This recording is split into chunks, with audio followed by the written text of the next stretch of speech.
This movie is a perplexing film about the horrors of racism. The movie basically consists of 3 different acts. In the first act, the film introduces us to Eden, played by Janelle Monáe, an enslaved woman dealing with the aftermath of a failed escape.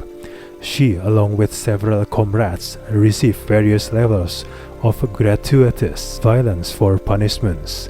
There are few supporting black characters, but the script does little to build them out. There are only men as physical and emotional punching bags. In the second act, we meet Veronica Henley, who also played by Monáe.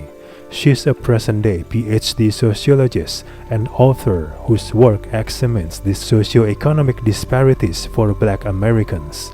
The plot rushes to establish her life with a few shots of her degrees on the wall, a video of her challenging a white man on TV, and a brief interaction with her husband and daughter.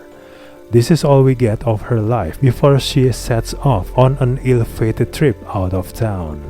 Like the movie itself, her messages are banal drivel that means nothing upon closer inspection.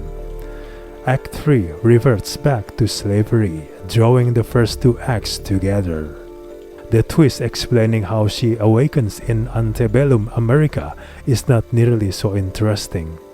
Instead, the reveals turns the film's entire conceit into a disrespectful, cruel mockery of the history it's exploiting.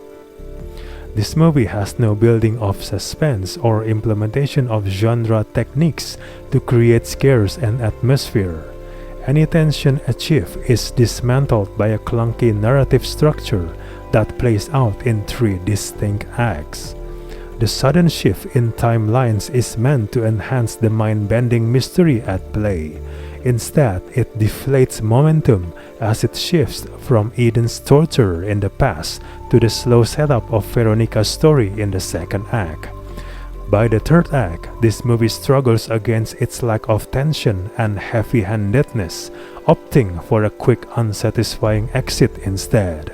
It's a movie built around a single big reveal that's meant to impress upon you a reality that you're probably already aware of. The movie is emphasizing the contrast of the history we've been taught with the ugly truth.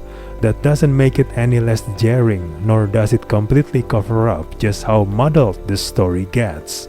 Much of that has to do with the narrative flow, but it also has to do with the lack of characterization. The film waits until the second act to allow us to get acquainted with its central characters, and most of them are one note. You keep waiting for the story to really get started and for connections to align. None of this happens until the last 20 minutes of the movie. Even then, you're still wondering if any of it makes any sense. The connection between Veronica and Eden is anticlimactic at best, as is the final fight and escape scenes. Overall, this movie stalls as a horror film and fails even greater as a weighty commentary on Black people's present oppressions.